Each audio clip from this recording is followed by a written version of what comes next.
COVID-19 vaccine is not mandatory in South Africa, and according to the Deputy Health Minister, Dr. Sibongiseni Dlomo, this is not on the President's radar. There will be certain private companies who are thinking they should actually say, I don't want to lose productivity, I would want to have all my workers vaccinated, and therefore this is how I wish to conduct it. The government has not made any pronouncement on its vaccination being mandatory. However, we are not able to indicate and stop anybody who wishes to have it that way. So that is the stance of government.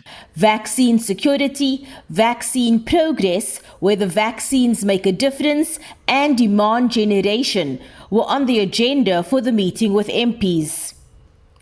In terms of vaccine security, South Africa is on a strong trajectory. And where coverage is concerned, more than 14 million doses have been administered thus far, with national coverage sitting at 17% of the adult population. And thanks to health workers in rural communities, these areas are doing well. For now, the under-18 cohort will have to wait a while longer before their parents are allowed to have them vaccinated. This despite under-18s in other parts of the world getting the jab. Those countries that are vaccinating under 18 have already reached a far higher percentage of vaccination coverage than we have. They are months ahead of us in terms of their programs. So I have no doubt that at some point in the future, we will have a vaccination program that is able to roll out to minors. In terms of adverse effects of the 60 post-vaccine deaths, 30 have so far been investigated.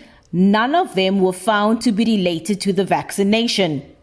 CRISP says South Africa continues to monitor adverse event committees around the world to keep an eye out for any negative reports. He says even though government has continued to assure citizens that getting the vaccine is the right decision, vaccine hesitancy remains a concern.